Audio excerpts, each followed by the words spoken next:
Inside the Drag Closet with Jade. Join Jade DeVere and her fabulous team of guests as they discuss all things drag, from wigs to makeup to performances and everything in between. Join us at WLFE-DV.com for upcoming shows and more.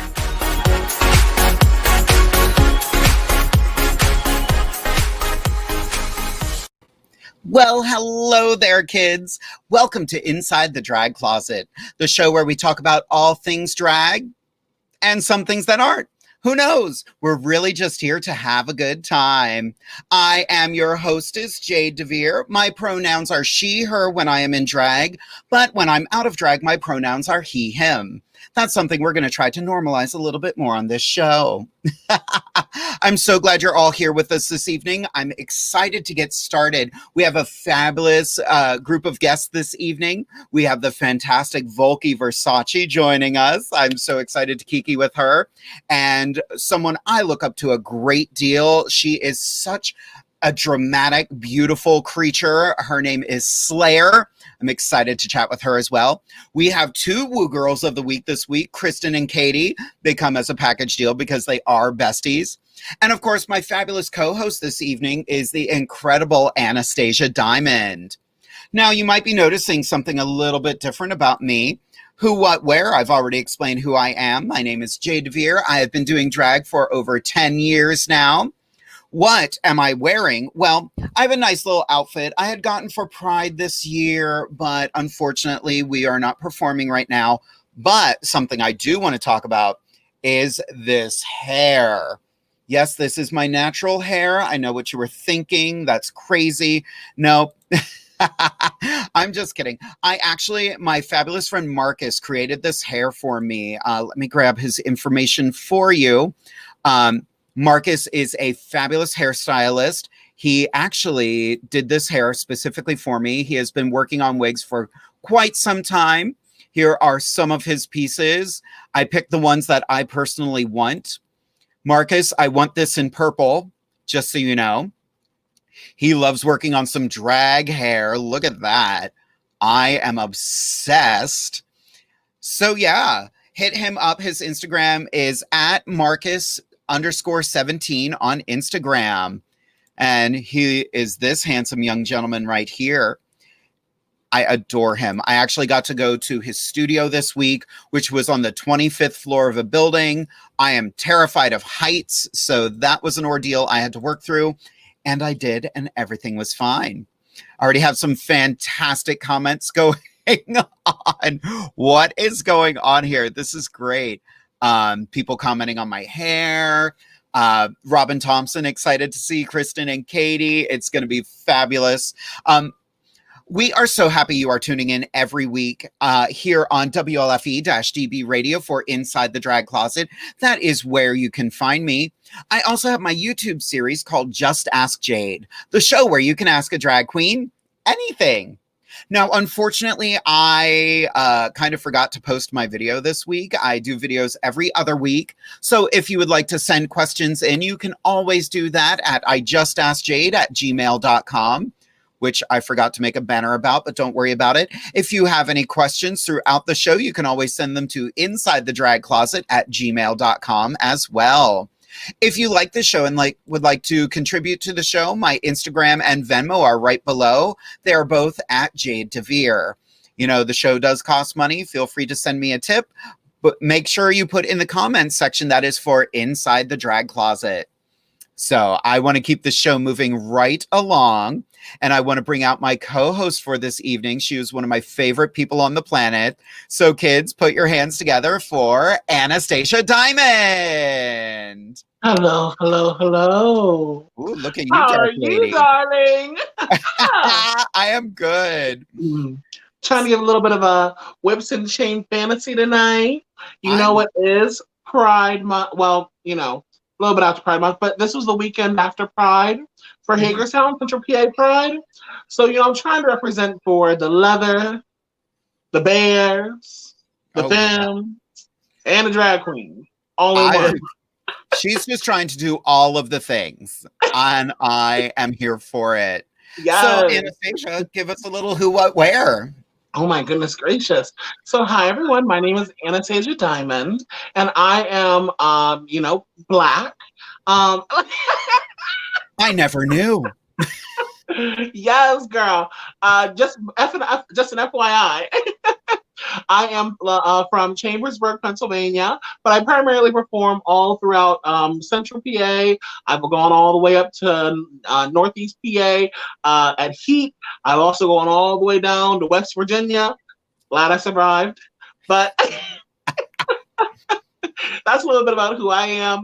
What am I wearing today? I'm wearing a lovely outfit created by at the Drag Stop on Instagram. They're absolutely phenomenal. I've worn these whips and chains for a previous, at least the necklace, I wore it for a previous photo shoot. So you'll be able to see who the designer of this is if you check out my Instagram, which is listed below.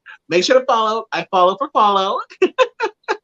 And I also got these beautiful earrings and this wonderful ring from Looks. And I saw it on their, they do a weekly auction. And I saw these like while I was scrolling while I was on break at work one day, and I was like, oh, I'm probably not going to get them. Oops. Oh, no. Whatever shall I do? We love And our last girls from little Looks. pieces, this hair that I have here is from Zamber Sky. And so I bought all these pieces behind me are all Zamber Sky. I absolutely love her. Recommend her. Amazing. Yeah, I've chatted with her a little bit. Every time I'm like, oh, I want that wig. Oh, it just sold. It's gone. Like, I know. you gotta be sitting ready, because I switched her so I saw her information first on Facebook. Nice. I need to do that. I have never updated my settings. I'm one of the only setting I ever changed was I have to approve being tagged in a photo. Because as drag queens, we get tagged as other drag queens all the time. Honey, I got tagged as Shea Coulee the other day. Yeah. I'll take $100,000. Right? Let's talk about that for a minute. We have a new Drag Race All-Star. Oh my goodness gracious. It is about time that she got her comeuppance. It is so heartwarming that it is, number one, a queen of color. Number two, a queen of color who knows how to advocate. If you haven't been watching the news, or if you've been under a rock, there is currently Black Lives Matter protests that have been occurring all across the nation. And specifically in Chicago, Shea Coulee, there's a really amazing video of her standing with a megaphone, and she's screaming, "Tap, tap," and I'm like, go off, sis. Yes. And she's actually a really big reason for why the Chicago drag scene exploded with regards to T-Rex. And we talked a little bit about that on another show. Yeah. I got to work with her 2 years ago at Dickinson College, and she is so amazing. It was so funny though, because after that show, we always do photos with the kids. College gigs are amazing. That's actually how Anastasia and I met. True. Before I fell off the stage. Before she fell off the stage.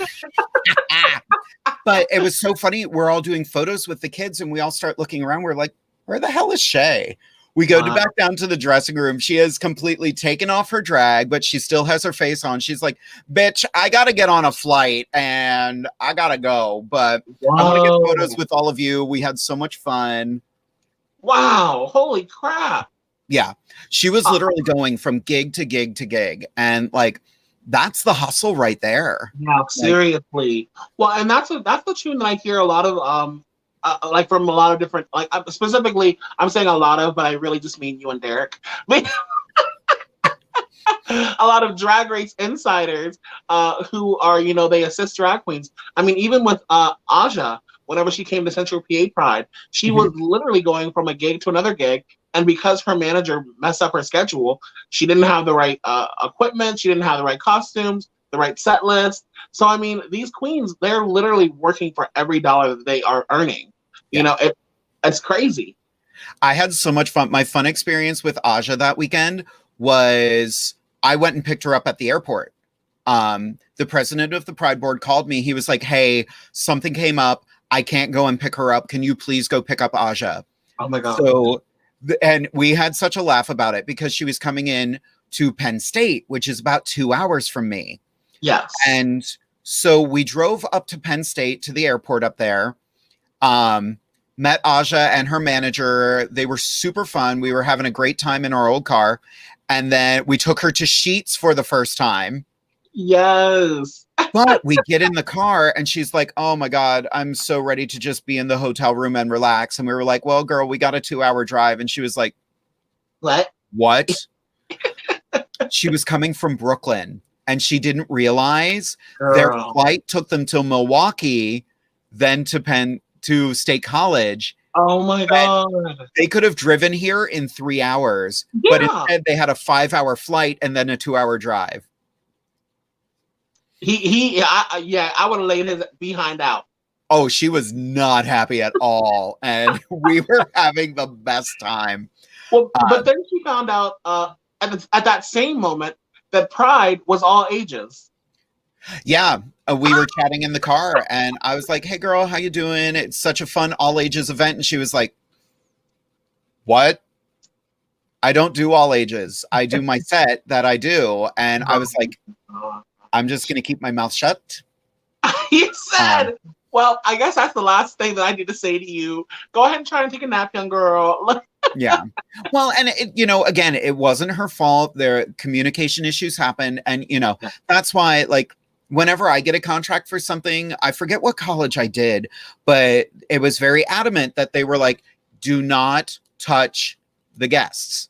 Do not touch anyone. And I was like, gosh. That's fair because as drag queens, we can get a little touchy-feely during shows. Yeah. And they were like, if someone's wearing a wristband, that means they are okay being touched. But we do have some people in the audience who do not want that interaction.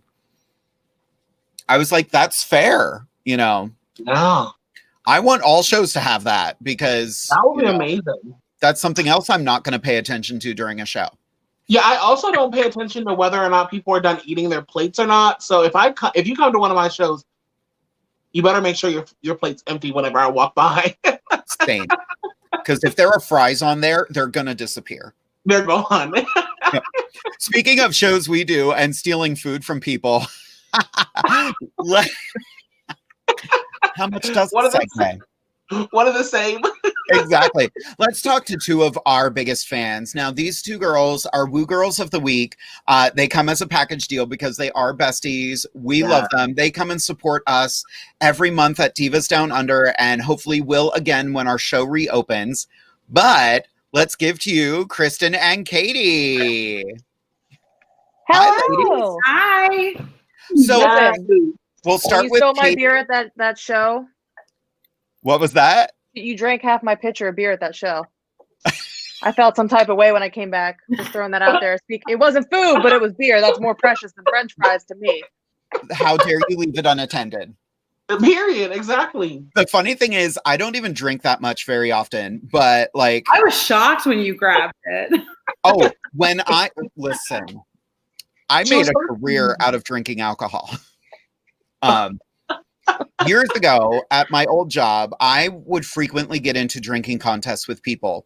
And, I had a night one night, long story, I'm going to try to condense the story.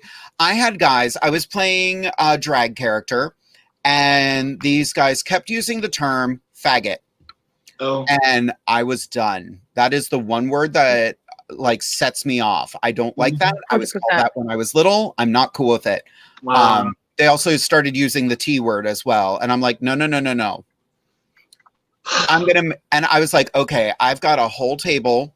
My boss is going to hate if all these people ask for refunds. So I gotta get the power back here. So I was like, okay, boys, let's have some fun. Does everybody have a drink in front of them? Okay, listen, those words are not appropriate, but I'm going to let it slide if any of you can outdrink me. And I had a pitcher full of cider, like hard cider. I was like, nice. Okay, everybody got your drink? 1, 2, 3. Oh. You're not allowed to say it again. Thank you. You just got outdrank by me. And Yes. Loved it. Yes. So I love it. all you got to do is be a raging drunk in order to win people over. But you know what the thing is? I really want. I would love to do a topic, or I mean, I actually am doing a topic on that. I won't be in full geesh, but I'm doing a segment with the program Glow up in Harrisburg. It's an online segment, and it's going to be gay men or queer men talking with trans individuals, talking with cis individuals, all African American, and like we're really going to try and tackle where does this toxic masculinity come from? Why do people feel the need to be like, oh, if I can drink a beer more than you, I'm more manly? Baby, why is you wearing a mask make you feminine? Mm-hmm. Maybe you're insecure, which means you have emotions, which means God forbid. you might be a little bit of a woman. Why is it? This is one thing I've always struggled with. Why is it okay for a woman to act more masculine, but it's considered degrading for a man to be more feminine? 100%. I have never absolutely. Yeah. Well, and it's always like it's better to have a lesbian daughter than to have a gay son. Yeah. Ooh, watching two girls make out is hot. Watching two dudes make out, ew, gross. Right. That wasn't related. That's just my opinion. I don't like watching anybody make out, honestly. We got a little off track, so I'm gonna rein us back in a little bit. No. Because we haven't asked 3 questions of our fabulous woo girls. Yes. So Katie, who, what, where? I'm Katie. I am from Harrisburg, Pennsylvania. You can find me on Instagram, and I have a small YouTube channel where I do beauty looks, reviews, stuff like that. Very small, but I love it. Makeup is like my passion. I work for an alternative education company for at-risk youth in the inner city of Harrisburg, and I absolutely love it. I love my babies, and I miss them. And what am I wearing? A top from Old Navy, $6 on clearance. Hey. Yes. We love it for and queen. I have a little bit of Pure Cosmetics, a little bit of Morphe Pride palette on my eyes, and a nice super dark vampy lip from a certain brand that I live for, but you know.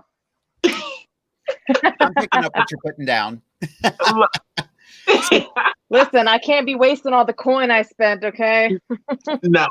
You're not wrong. We talked about that before. Like, yeah. Yes, cancel culture is a thing, but also I'm a broke drag queen. I'm going to use the stuff I have and then move on to other brands. 100%. Exactly. Yep. No shame. I spent my money on it and I'm not going to waste it. So exactly. That was like all the people who were like cutting up their, was it Nikes? Yeah. They were like burning something their like Nikes and stuff. Yeah. Like, what? They're Okay. money. That's still money you just spent. So They you're have like, money. Exactly. So, Kristen, who, what, where? Yes. Hi, I'm Kristen. I'm also from Harrisburg. I am a teacher. I'm a music teacher. I teach middle school, 6th, 7th, and 8th grade. I love them dearly. Some days. No, I'm kidding. I love them. I am wearing Ross $6, $7 shirt. Yes. And Elf and Morphe. What? I love it. Stuff, all the cheap stuff. I'm a teacher. I have to. Yes. That's fair. You're busy buying supplies for your classroom since teachers aren't properly funded in America. Oops. Ooh, the tea. Especially those of us that aren't the core subjects, you know, the math. I teach music, so, you know, we're kind of on the back burner sometimes. Well, you know what? And I think it's just, I'm going to talk about a very controversial topic for Jade. Count it 30 seconds. Like I could stop you. You can, though. All right. I'm timing you now. Whatever people are saying, defund the police is so radical. Where were you when they were saying defund the arts in school? Because I was very much so a part of the generation that had to start paying $100 per program that you were in, unless you were on free or reduced lunch. Where were you then? Where were you when they were when they constantly defund the schools? You talk about how the schools are so necessary for children, which they are, because hello, I'm never gonna have kids in my life. I really don't care about kids to have them running all around. But what I do care about is my social security. And if we are not teaching these little kids how to work, That is very true. and how to function in society, what are we gonna do? And Katie and I teach in our area, probably at 2 of the lower income districts. Yep. So it's just, you know, to see what the kids get and what they don't get, what they learn, what they don't learn, what they take away. I mean, I have students that get A's in my class and D's and F's in math, but they're taken out of my class. So then they can focus on math. Right. I'm in a very supportive district, which is really good, but it's not like that everywhere for the arts. And that's where people survive and they thrive is in That's where we met. Yeah, we met in choir. Yeah. And however many years ago. What you do is art. Yes. Well, and all throughout my schooling, the only reason why I was able to obtain leadership roles and the only reason why I was able to thrive was because I was in marching band. Yes, bitch, I used to march. I'm this big right now, but I used to be skinny mini. Not really skinny mini, but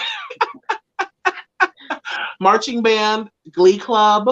We had specialized singing choirs, and of course, drama club and all that kind of stuff. But without these programs, how are young kids going to be able to branch out? Absolutely. They're not. Yeah. I was one of those kids as well. I'm a bit older than everybody else here, but when I was in high school, I was in, show choir. I was in marching band. I twirled a flag, and I'm not afraid to admit it. Yeah. Thank you. But, I have dyscalculia, which is dyslexia with numbers. So I was always failing math. I was failing math. I was horrible at science. So they kept on pulling me out of the things I loved and where I saw my life going to do things that I never thought I would utilize. And honestly, a lot of things I don't utilize. I have never used biology in my life as an actor. I'm sorry, but I understand that being a necessary stepping stone. But yeah, the arts aren't less. I mean, so many of my colleagues in other districts are losing their jobs that are music teachers. Wow. Because of all of this COVID, they are limiting the time that the kids are in school. So I'm very thankful that my district is not. My administration is a musician. So she gets it. It's not like that everywhere. So it's essentially telling kids that what they're good at, what they like is not important. Yeah. Well, and the thing is, even if you don't want to go the education route or the performance route, things like music therapy, there are studies proven that music therapy works better than talk therapy. We always talk about opening some kind of music therapy because I have my background in psychology, child studies, social work, all that kind of stuff. And she's got the music background. So it's like, why not? The kids need it. I mean, if you all need a social worker, yes. Yes. Absolutely. But if you think when all of this COVID stuff happened and we all were quarantined and stuck at home, what did we do? We watched movies. We listened to music. We read books. We colored. We were colored a lot towards the arts. Yeah. So it's people. How many of us did math problems? Yeah, exactly. So it's just or can't read. Like my kids. A lot of them aren't on level with reading, and it's like they want to be rappers when they grow up or whatever, and it's like they don't have the opportunity to have like the music and the arts all the time, especially if they're kicked out of their schools and stuff like that. They come to us. We're smaller, but I always make it a point to have that therapeutic outlet of coloring because I know how much it helps me with my anxiety and my mental health. And it's amazing how much you can get a child to open up because I deal with more of the social, emotional, behavior, therapeutic kind of things with the kiddos. And with elementary, they're not going to be able to tell you how they feel, but you put a coloring page in front of them and you get them coloring and then you start talking to them. It just flows. And it's so therapeutic and it's just so it's not utilized, and it seems so silly and so simple, but that's the beauty of it. Is you put the coloring page in front of them, they start coloring and expressing themselves, and they don't even realize what they're telling you exactly, and all the information you can get from them through those type of therapeutic things at such a young age. Like, people don't realize it, and it's very important. Something as simple as that. So I utilize that all the time when I have to like debrief with my kiddos and play that like Mama G role, you know, like let's sit down and color, let's talk. That's amazing. Oh, go ahead, Anastasia. Sorry about that. What's sad about all of this is the fact that you know, these kids who want to go and become rappers, and these kids who want to go and become you know, look at the rappers who have come before them.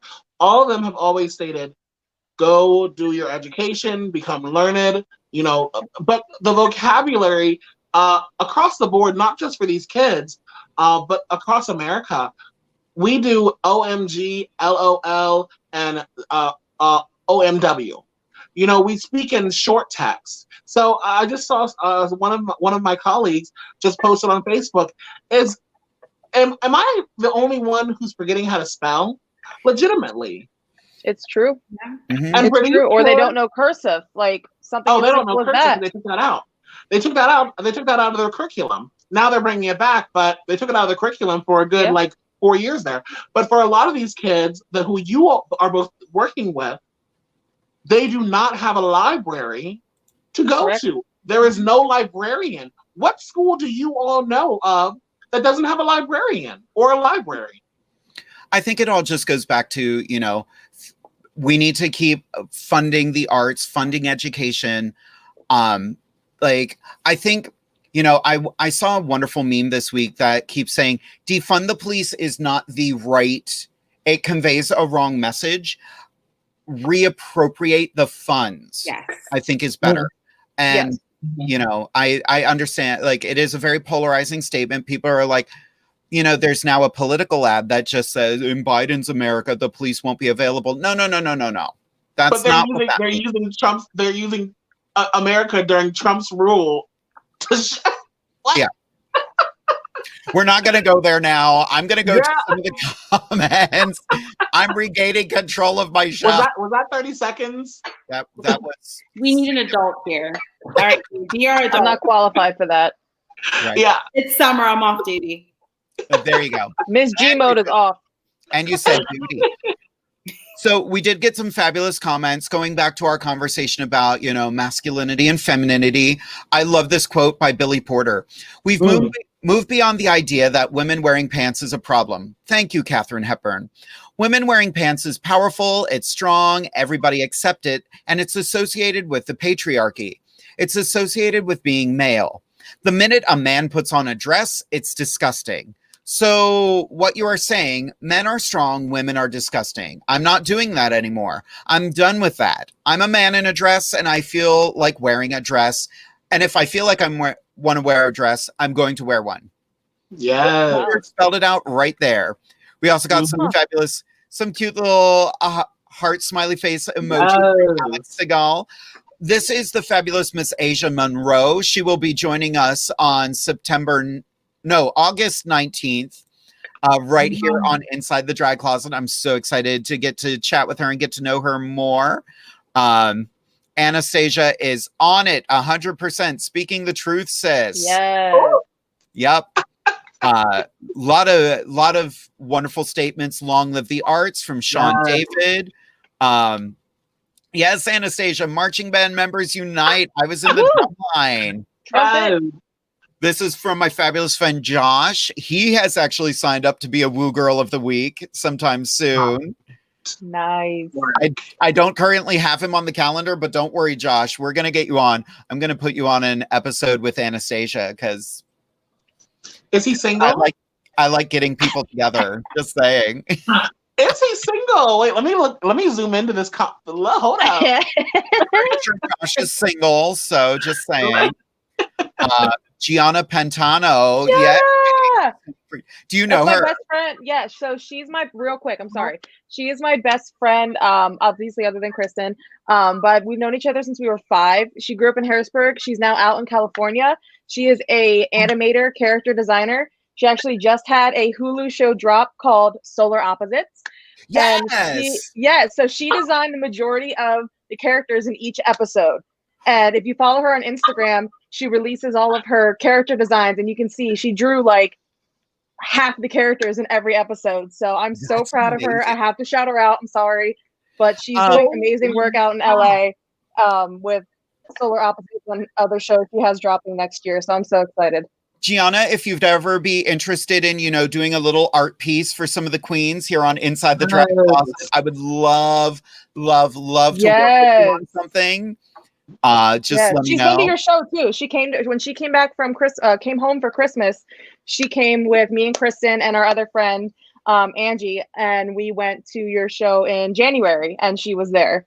Awesome. So you met her, but she was only here for a short time. So but you know what? Once again, that just goes to show how important the arts are, because she is from Harrisburg. She made it. Yeah. She up and moved, and she made it. And Solar Opposites is so cute. It was so love funny. That whole art style. More comments from Robin Thompson. Yes, the arts is so important. Me, Katie, Kristen, and Robin all used to work together. Oh my God. Let's see. Teddy, finally, my lovelies. He is our fabulous producer for this show. We adore Teddy. I'm so sorry he was in this area this week and I didn't get a chance to meet with him. But Gianna says I was in the drumline too. Went to school with you lovely ladies. 20-some years. Well, Now, wow. We chatted a little bit, but we do have to chat with our fabulous guests this evening. I have gotten the chance to work with both of them. I think they're both lovely. We are going to start with all the way from, I forget if she's from Philly or Jersey, so we're going to have to ask her that right away. But we are going to chat with VOLKIE VERSACE. Hi, everyone. Yes. Surprise, surprise. I'm from Jersey. That's why I look like trash. My mom's from Jersey. So. I'm so sorry to hear. I was just about to say how gorgeous you look, girl. Yes. What? Me? You're right. Your eyes are working. But you too. We all look gorgeous in here, to be honest. Yeah, this is a fabulous panel this evening. So the dolls. I am going to try to use some of my technology tonight. So VOLKIE, tell us a little who, what, where about you. Okay, my name is VOLKIE VERSACE. I am from Burlington, New Jersey, but it's mainly just like South Jersey. I'm wearing a custom dress that I made and rhinestone myself, and then Drag by Cheriel, a human-haired custom dyed wig that has I don't know, mad extensions and layers and bundles in it because my drag mother loves me. And I'm wearing a ring, but I cannot remember who they're from. It's like Maryland Jewelry or something. I don't know. Got it at DragCon. Yes. What? And where can we find you? Oh, you can find me on Instagram at VOLKIE VERSACE, on Twitter, the exact same thing. I have meltdowns on PlayStation Network, also under VOLKIE VERSACE. It's a good time. It's a good time. VOLKIE, I'm really curious. Did you perform at Chambersburg Pride just last year? Yes, I did. Girl, I thought you looked familiar. I wasn't. I thought so. I was like, I know we kikied a little bit, but girl, Yay. I have bad memory, so you know. That is Me too. Yeah, we were kind of. I'm not gonna say anything about that trip, but it was pretty foggy for me personally. And it was a 3-hour drive. Ooh. 3-hour drive. Because I had to pick my girl. Go ahead. Go ahead. I was just gonna say because I had to pick up Asia, and then we made our way over. We left at like 4 a.m. Do you remember what I said to Asia though? I was like, oh my gosh, aren't you aren't you Fancy's daughter? And oh my god! No. And she was like, and I was like, oh, I'm about to Asia, purge she's myself. talking shit again. No. and she was like, no, and I was like, oh my gosh, you're right, because she has like a more square face. And she was like, that is how we tell each other apart now. I was like, yeah, Geisha and Asia are literally constantly confused. Because of the names. They sound similar, and then of course, you know, people have trouble telling all of us apart. I get confused for Ariel all the time, even though I'm fat and brown. So I want to talk about that for a hot minute. You are Ariel Versace's drag daughter, correct? Yes, we are so problematic and beautiful. Yeah. Oh my God. So Ariel, if you're watching, get at me. I would love to have you on the show. Oh, absolutely. She was just in, I think she's watching from my little thingy down here, the watch party that I started. I have the girls in there. Yeah, no, she's honestly like such a caring mother. I don't know where I'd be without her. I'd probably look like a booger in a shoe, but here I am looking half decent and half presentable. Nice, and that's all we ask for. Drag from the waist up. A little decency. Oh, I already said that I'm completely naked under this dress with a fan, completely just streaming cold air at my coochie. Like, no shame in my game because I'm fat. No. I love everything about this. This angle is right. You should see. You said, we all look beautiful online. I'm here to tell the truth, baby. We have some fabulous comments in the chat right now. Volkey, people are eating you up. Like, oh my God, you brought your fans tonight. Hi. Oh my God. Christian means yes, Volkey. Me? Shell Furtag, Volkey. We got a nice hashtag drag by Cheriel. Get yourself a human wig, bitches. Right. We're having a loving your makeup from Robin Thompson, so Amani Finney, BB, Volkey. Y'all too sweet. Y'all too sweet. Whoever this Asia Monroe bitch is. Yes. Lady Geisha, come Is that Geisha? Yeah. She's gonna stab me in the snow. I hate this. Oh my God. Oh, this is a good one. I cannot deal with these skinny hoes calling themselves fat. LOL. I could run for at large. That's all I have to say. Wait. Is there a weight limit for at large though? I thought it was like 210. Did I just wrap myself out? I'm 5'5". 210 is fat. Anyone that's go ahead.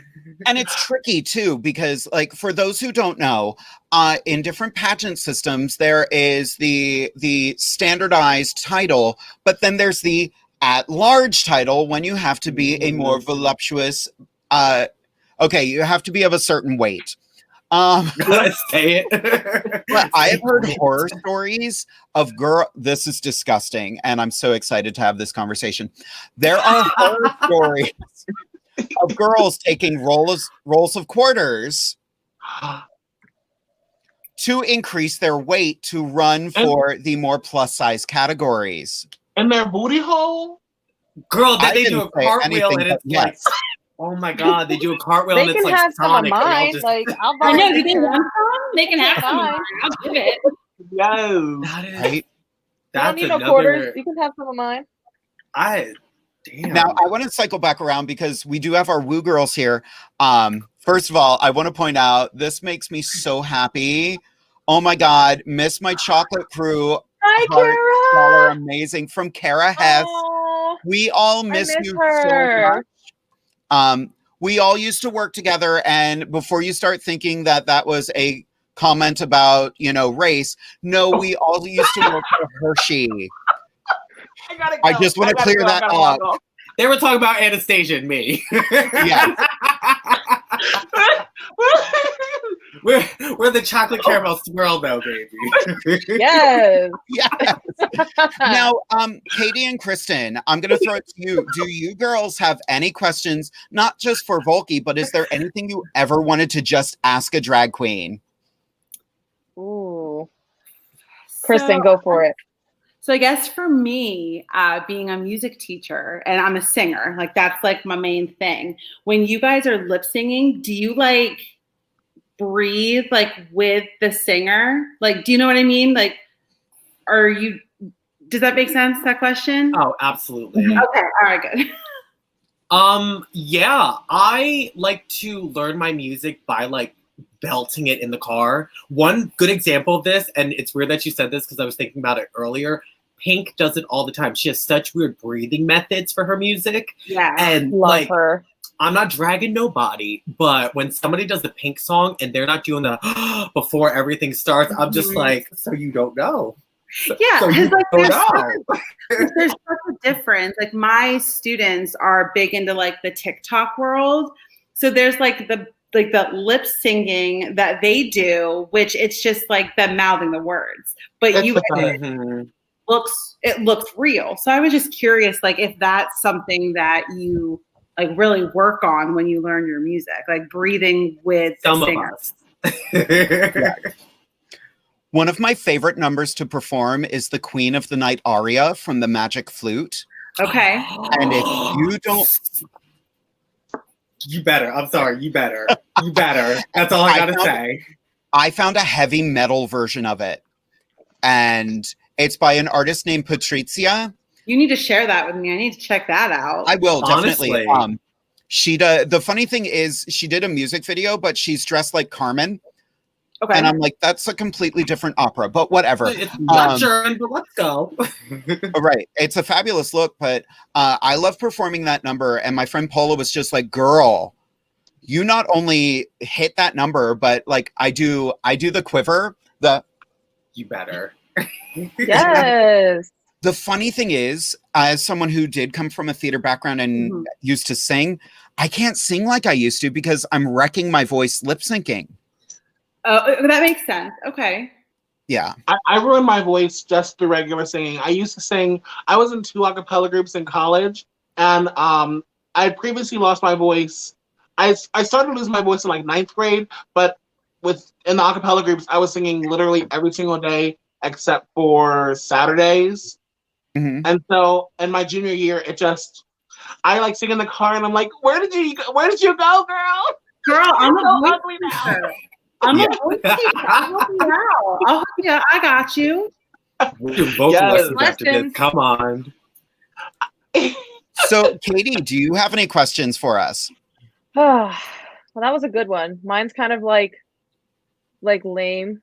And I know I've asked Jade this one before, but I mean, if you can't tell, big Disney nerd back here, if you could perform as one Disney princess and one Disney villain, who would it be and what songs would you do?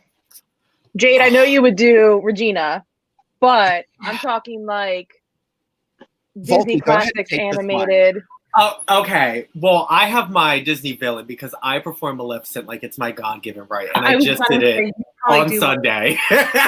Maleficent gives me my life because for my personal mix, I found this really cool. It's a theatrical group on YouTube that takes other artists' songs and turns it into like the style of the movie. So I do Maleficent, and they have like a voice actress that sounds just like Angelina Jolie. But okay, I'm sorry, this is the gag. I'm such a nerd for this. It's all Michael Jackson songs. Like, it is so amazing. You mix that, and it has like spoken word in it, of course, because Wow. Yeah. Nice. T was, oh, look what you made me do. And I don't do princess because I'm a villain. I love it. I love that. Yes, Anastasia? Maleficent. I love her. Girl, I don't know if you've been able to get to any of the shows, but I love performing as Ursula. But I do this Ursula number where I do of course, all the Little Mermaid, but then it goes into Bad Guy by Billie Eilish. Yes. It's cute. Yes. It's cute or whatever. Why have I never seen this? I know, right? Where were we, Katie? Oh my gosh. Late to the game, I guess. Well, and Dang. I know that she's not a Disney princess, but I've always wanted to perform the song from Anastasia. Once in December. Once upon a December. Yes. Disney now owns Fox. Mm-hmm. Do that.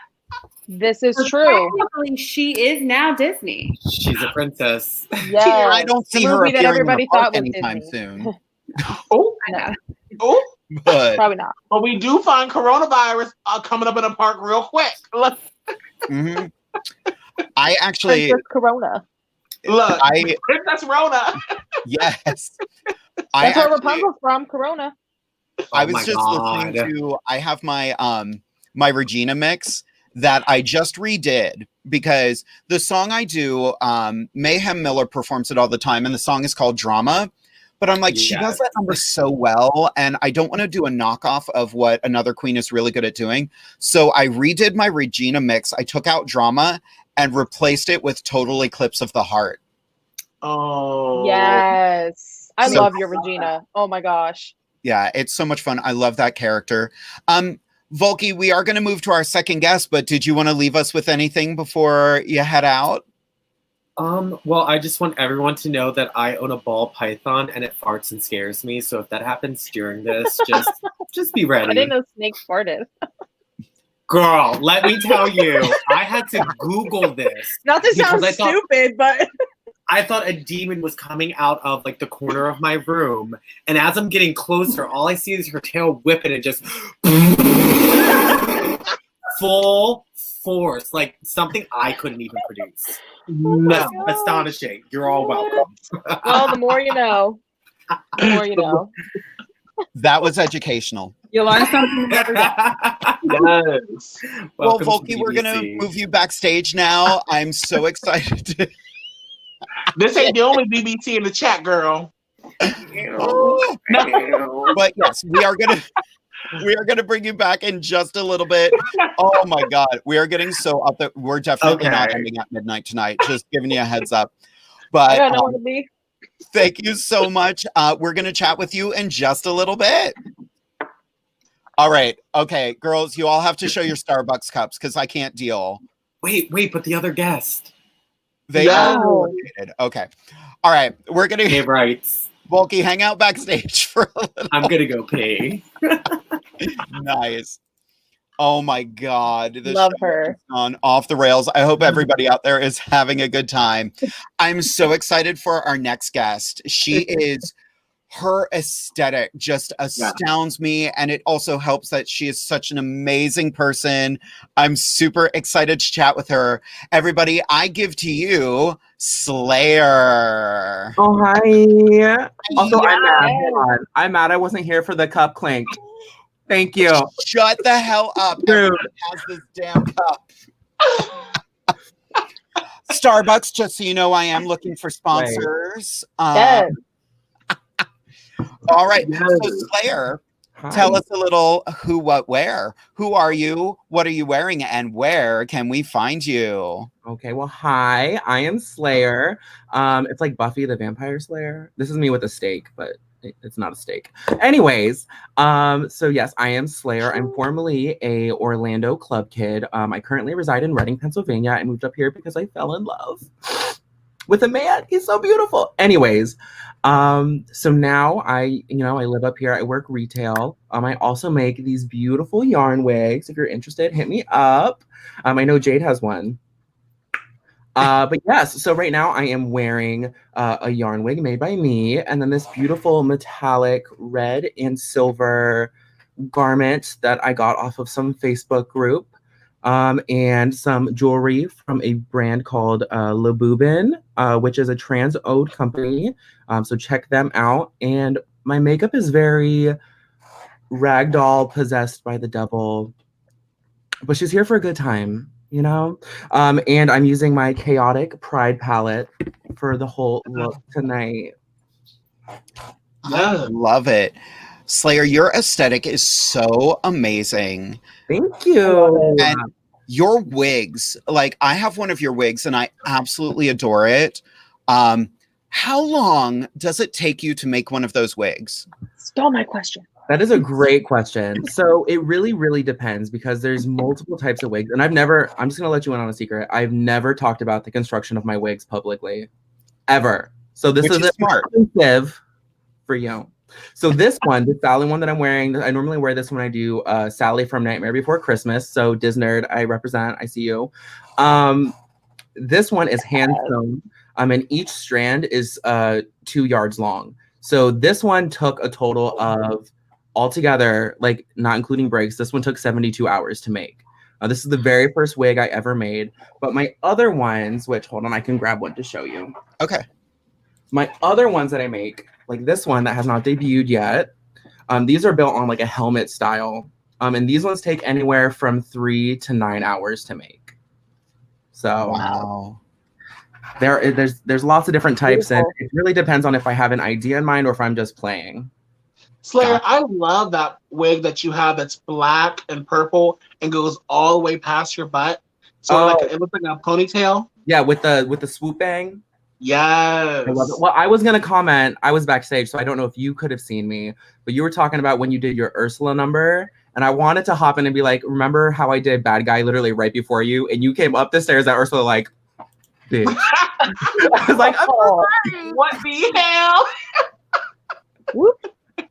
Which, first of all, fuck y'all for having stairs. Well, listen, I don't own the bar. What now? Did I hear that bar is no longer up anymore over in Reading? Correct. That's so sad. Yeah. So I mean, if I can talk on that for a moment, so like that club, I'm not going to talk about the owners or anything like that. It doesn't exist anymore. So if you are in the Reading area, there aren't many shows that happen, and there are like a few consistent weekly shows. But the drag scene here is very different than what I'm used to. Like I come from Orlando where the shows, it's a production. Wow. It's a production. So what my boyfriend and I are doing, we are trying to do, and Jade has been to one, we try to do more, community events. So we do a lot of charity work. So like last December, we did a toy drive where we raised over $1,000 and a room full of toys in literally 2 weeks. Like we put it together. And we're trying to do things like that. We actually had a bunch planned, but Miss Rona ruining everyone's life. So She just wanted to be the star this year. she got her moment. Right? We're a sisterhood. Wait, but can we talk about your boyfriend real quickly? Please tell me you have a picture of him. He is so fine. Let me see if I can find one. He is so fine. And I was like, the first time I went over to a show over in Reading, I was like, oh my God, Lola. Oh my God. DJ. It's funny because before, we knew each other for like 6 months to a year before I moved up here from Orlando. I know I'm crazy. I moved in. After I moved here, everyone was like, oh, you know Sean? He's like the Taylor Lautner of Reading. Everyone says it. He hates it. I think it's hysterical. And honestly, he cute like that. So yes, he is cute for no reason. You're fine. So, Kristen, do you have any questions? Oh my. You stole the wig one that I think Katie was going to ask as well. I'm sorry. That's fine. I guess I always go back to music and like the choreography and stuff. So when you guys perform, do you always plan what you're going to like dance beforehand or just kind of like go with what the audience is like giving out? Slayer? Oh, wow. Well, I think it depends. It depends on the show and the atmosphere. So like I said, like when I come from Orlando, everything was a production. So everything was planned. You had backup dancers. Even if you didn't have backup dancers, you had your routine down because almost every night there it's a talent show. Like you're fighting for your bookings there. And then you have your nights that are very just, they're chill, relaxed. You just say, put on a Kesha song and I'll do whatever. It really just depends on the atmosphere, I think. So if you're at like a bar, just play a song and have a good time. But there are definitely, those moments where you need at least some key moves on certain spots. So true. Yeah, I think that's the biggest thing for me as well. Like I go out and I have an intention of what I want to do with the song. But with regards to, and where I'd like to be placed at, when you get, I don't know about you ladies, but I always ask to see what the venue looks like ahead of time. I was going to ask that. Okay, so right here, I want to do this. Right here, I want to do my high kick. Da-da-da-da-da. But of course, with the job that we do, if you're collecting tips, if you have someone who's a little bit drunk and trying to dance on you a little bit, or whatever have you, you might just get stuck. So oftentimes I do find myself where I'm like, oh, here comes my part. And then someone like jumps up and they're trying to grab me and I'm like, do I push them away? Do I dance and miss my part? The only part that I choreographed? It's always that part too. It's always that part. Yes. True. I'm the same way. I like seeing the venue beforehand, but it's kind of like improv. You know, you have a couple things you want to do, and then you're just kind of like, okay, here we're going to wing it. One thing I miss is doing group numbers. Like, I love putting together, we used to do the cell block tango a lot in Harrisburg. Amateur drag race used to have that challenge, and you know, it was interesting. And I remember I was brought in to choreograph it, and then the day of, one of the girls didn't show. So here I am doing a handstand with someone holding my legs, and I had to do the spread eagle. Woo. One of my favorite group numbers to do, I've choreographed it a couple times. It's Let the Sun Shine In, but it is a cover by Army of Lovers. It's so like 90s like club version of Let the Sun Shine In. We love a good 90s moment. The same. Yes. Do we have any other questions for Slayer? Slayer, I am very curious because I've been wanting to purchase one of your magnificent pieces since I saw it in Reading. Like, I think it was like literally a year ago. So I've been very good at following through. But I was very curious. How do you keep your wigs on? Again, it goes back to the style.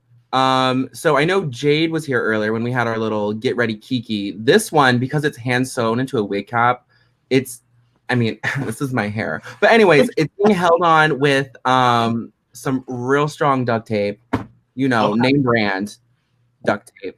But the helmet ones, I have really thick curly hair. I'm German and Irish descent, so I have that really intense curl.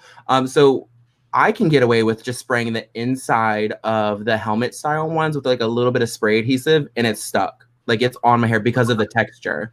When I have people that I have clients that, they're bald, they don't have any hair. They say they do the old school duct tape trip that most people use for regular wigs, or a little spray adhesive as well. Awesome. Okay. Fabulous. Thank you.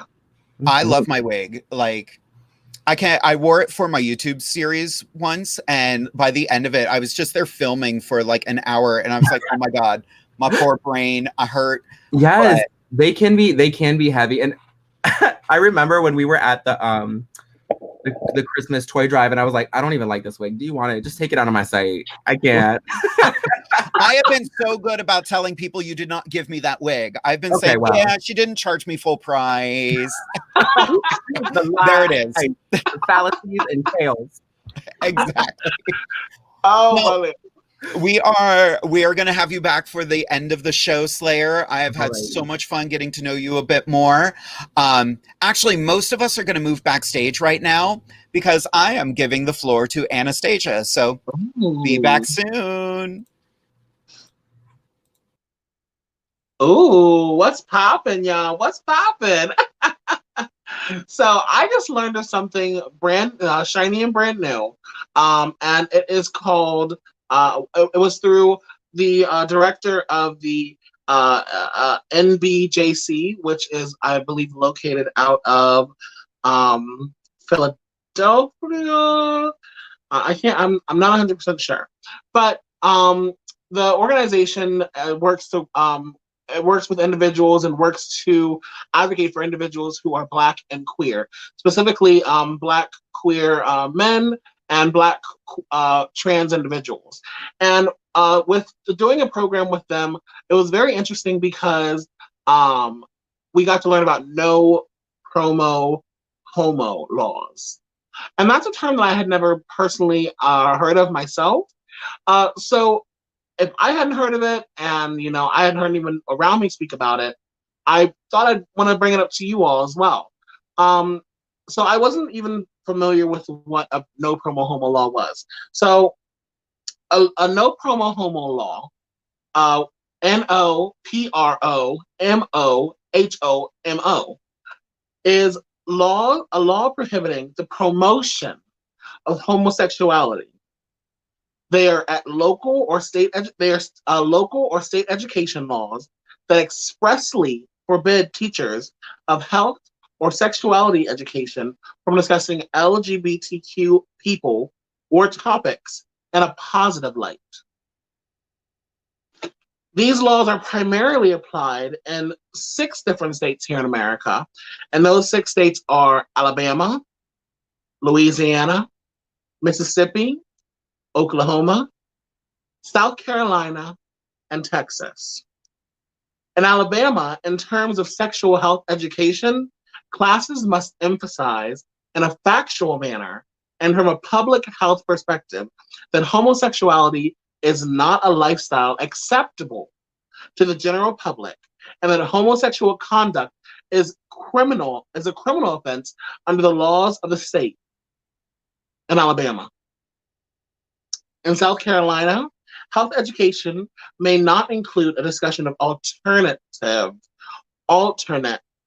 sexual lifestyles from heterosexual relationships, including, but not limited to, homosexual relationships, except in the context of instruction concerning STDs, or STIs as we call them in the modern world, the more learned world. So these laws affect our students very, very greatly for a number of different reasons. And for all of you out there who have kids, who mentor kids, this is really, really big. The number one, students aren't learning about LGBTQ issues are not normalized. And even further than that, as we saw in Alabama and South Carolina, they are abhorrent, they are illegal, and the activities that they do are a lifestyle. On top of that, it's very interesting because these kids are not really learning about STIs or HIV in general. So we're seeing the biggest number of teenage pregnancies occur from the South, from these 6 states. We're seeing crazy numbers of STIs.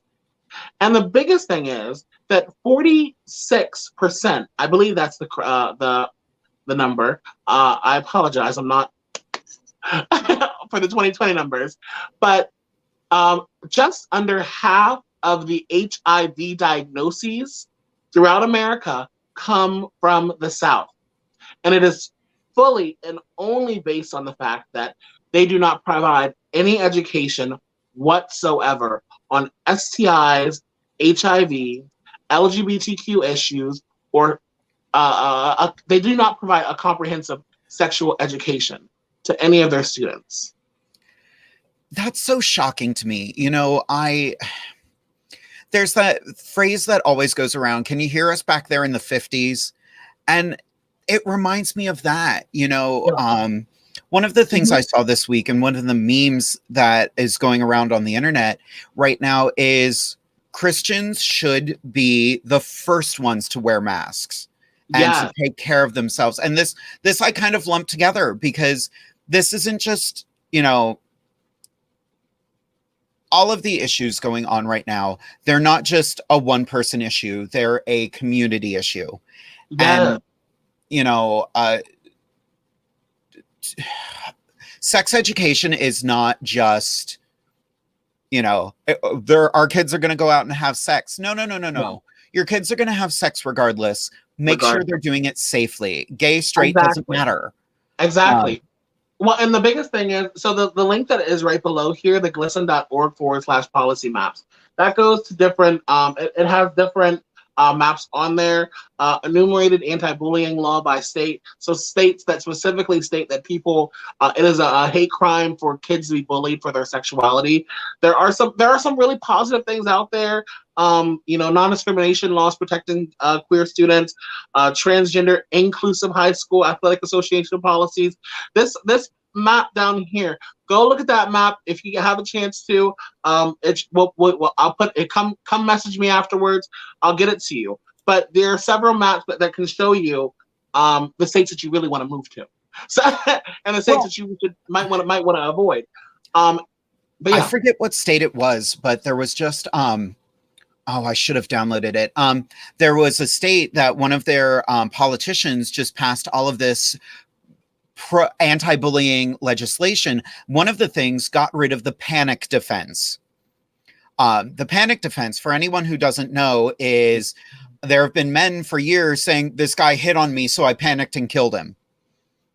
Oh my God. That's the excuse. I didn't want to be hit on. I thought he was going to try to do something, so I killed him. No. Well, the panic defense does not work. That's the excuse given by all of these straight men who are killing killing trans women. But I think the biggest issue of all of this is the fact that this is in the South. And we know that because of our history that predominantly African-American individuals are located in the South. And so when people say that, when people are looking at statistics for HIV care, always got to bring it back around to this involves queer HIV, queer Black lives. When people are looking at the statistics for HIV care or individuals who are contracting HIV the most, they're specifically saying that they need to get into communities that are Black MSMs. So Black men who have sex with men. But the biggest thing is, I mean, yes, that's true. Receptive anal sex is the biggest risk. It's the riskiest behavior that you can have in contracting HIV. But we really need to be talking about comprehensive sexual education, period, point blank, across the United States. How is it states can, how is it statewide and not a federal? It just doesn't make any sense to me. We all have the same bodies. It goes hand in hand with, education.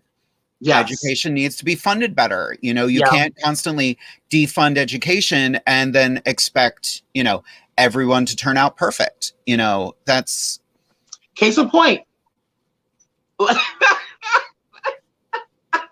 I joke with Anastasia all the time. She's the college educated girl and I dropped out of college. Like I thank my family for who I am now. Like they've always been super supportive of me. Yeah. But in high school, I did not do well because everything, and that's one thing. Oh, I'm going to get on a soapbox for a minute. Everything being so standardized and being so, cut and dry did not help me. If anything, high school hindered me. I wasn't allowed to do theater because my grades weren't good enough in things that I don't utilize. And it's a little bit of a cop-out, but because I was determined and I ended up, I went to college for theater. I loved it. I've been working in my field pretty much nonstop since I've been 20. So, 4 years now. Yes, yes, girl. Thank you. But I have been an actor nonstop for the last 20 years. And I've never waited tables. I've helped out here and there, but I do what I need to do. And when have you used the periodic table? I'm sorry, no. I can't remember. And those are skills that I think are fascinating. They're very important. Yeah. They're just not in my wheelhouse. Well, and the biggest thing is just in general, we need to do a better job for our youth because I left high school not knowing how to write a check. I left high school not knowing about what rent was, what taxes really were, and how that affected my work. I left school not really knowing what I wanted to do. Yeah. And so, really, the public school system is failing our youth. Left and right every single day, whether it's sexual education or whether it's just standardized education. Exactly. Do better. Girl, real quick before we jump off to the next segment, one of these people just got caught in my hometown, who I believe it's on the school board or something like that. They were making $120,000 a year, and they have not been working for 6 months. And there's the problem. It's going to paying people who aren't doing anything. Meanwhile, teachers have to, buy everything for their classroom. Yes, and that wasn't even the president. The president is making $180,000. The president of the school board, and then what do they say? they said, well, we're not going to bother refilling this position. We're just going to absorb her responsibilities, and then we'll go ahead and take half of her salary to each of us. Wow. Amazing.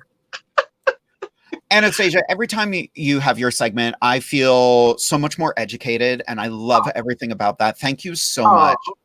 Thank you. Now, we're going to bring everybody back. This is going to get chaotic because I've never had 6 people on the screen before, but let's bring everybody back to the screen. I have no idea where it's going to put everyone. There we go. Now, this week, well, first of all, I put a post out, and by me, I mean my husband, who controls my Instagram, put a post out asking, what topics would you like to see us discuss on an upcoming episode of Inside the Drag Closet? Ooh. One of the questions we got was, when it comes to drag makeup, do you prefer indie brands or mainstream brands? This came from @SlayerQueen. Oh my God. Girl, she's got all the questions for us. I Right. love it. So Slayer, do you want to start with that one? Sure. So if any of you guys follow me on Instagram, I'm very avid. I do lives like about once a week now. And I go on and I talk about indie brands, because I personally came to a revelation a few months ago that I'm tired of supporting these huge brands that they have their money. They're going to have their money. But there's these indie brands that are owned by one person. They make all the products themselves. And when you buy makeup from them, you're literally putting dinner on their table and gas in their car. And there's, I mean, I'm not going to lie to you, there's some not so great ones, but there are like some really, really, really good ones. So personally, I still have a lot of like my mainstream stuff. So like I mix and match and I make it work, but I personally prefer indie brands. And I do have a few like around me because I did my makeup earlier. I mentioned earlier, like Chaotic. I want to talk about this one for a second. So this is Chaotic Cosmetics. For great example, you know how Pride comes around every year. Every brand, every mainstream brand wants to come out with the Pride palette. Every single one to get, you know, the money from the LGBTQ plus community. This is a gay-owned brand. They release theirs like just randomly throughout the year. Like it's the total rainbow. Oh my God! They're super signature, and I mean it's cheaper than a mainstream brand, and it's 10 times better. It works better. It's what's on my face today. But it's like you find these indie brands, and it's like real people. It's genuine people. So that's what I look for in brands. I mean, I can go on for days and days. I have about 27 different brands just sitting on my desk right now, but I'll let someone else talk. Volkey. I'm sorry. I'm bougie, and I work at a makeup store, so I get a lot of my products for free, honestly, or like on supreme discount, like 75 to 80% off. I would like to start supporting more indie brands, but the ones that they give me on Instagram for ads are usually ugly. Because I'm just all about glitter and neon, and they'll suggest like neutral palettes, and I'm like, do I look like that girl? Yeah. I know I'm beautiful, but I'm not that type of girl. But I do try to always, anytime that there's a Pride collection, like Slayer brought this one up earlier, but as soon as this came out, I was like, oh my God, girl, gotta get it. Anything that has the proceeds go towards it. Oh, baby, I got the brushes and the setting spray too, because I said as long as my money is going directly to somebody, put it down. Put it down. We're not. No, put it down. But I have a tendency of just going for what's at my store because it's easy. I don't have to go out of my way for it, and like I said, if it's free, I have no problem. Awesome. Yes. Kristin? I'm new in the makeup world, I guess. I go to Katie for everything. So I'm really big on e.l.f. I have really sensitive skin. And I have rosacea. So it's all covered up now, but I have really bad rosacea. Like I'm really patchy. So I've really struggled to find stuff that works for me. So e.l.f. works really, really good for me. And then I also have a few palettes of somebody that we don't name, that I am a teacher, as Anastasia and Jade were talking about. So like I'm gonna use it. because, teacher, poor. Hello. You paid. But since I'm getting new into the makeup world, I would love to learn about indie brands. I'm a big, I guess, person on knowing the person behind the makeup. So I love to learn about people. Like with my students, I have such a wide variety of students, so I love to learn about them. So like indie brands, I feel like I should look more into that because I feel like you can learn about people so much more. Fabulous. Katie?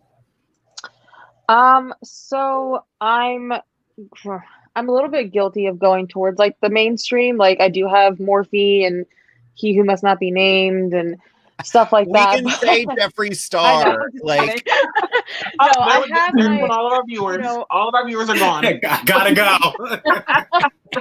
But like all of so the nice. controversy aside, he puts out amazing makeup, and anything that I keep of his, I bought and put a lot of thought into. You can ask Kristin. Like I will debate with her for 2 days. Like, okay, do I need this? And I'll break it down, and I won't commit to buying something high end or bougie or anything like that until I really like weigh it.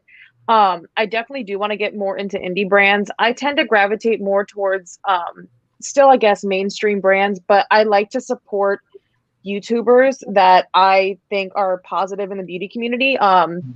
So I just recently bought the Raw Beauty Christie Pure Cosmetics double-sided little beauty here. I love it. I have it on my eyes. And while Pure is still like a mainstream, I really want to help put money in her pocket because she's such a positive like light in the beauty community, and we need more of that. I feel like because we have all the drama, all the tea, and it's like we need to put more light on those. So while I'm still supporting like sure a bigger company, I'm still putting money in someone's pocket who needs more of that attention in a positive light. But I definitely do want to get more into indie makeup as well. I have so much makeup that I hardly use, but I'm a big collector.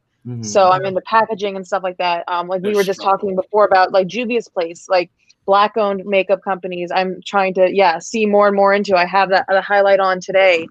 So I definitely am finding myself wanting to delve more into those kind of brands. And I work as a beauty consultant part-time at Target. Anastasia, I got you, girl, for the discount, by the way. You talked about Target a couple weeks ago, and I was like, I gotta make a note to tell her I'll give her my discount. Thank you. But I got you. But I love me a good drugstore makeup too. Honestly, Elf is one I recommend to all of my customers that come in. Someone comes in and asks me about makeup, and I'm like, "Ooh, do you have an hour to talk?" And I just rattle off skincare, drugstore. So I like to do like the whole spectrum, from dollar makeup to $60 palettes, whether it's indie or mainstream. But Can I if it's good, I'll buy it. Absolutely, Slayer. So you mentioned about like the YouTubers like makeup lines and stuff like that. I'm just gonna nerd out for a second. Does anyone watch Bailey Sarian? No. So she's a YouTuber, and she has a whole video series called Murder, Mystery, and Makeup, where she talks about like true crime while she does her makeup. Kristin.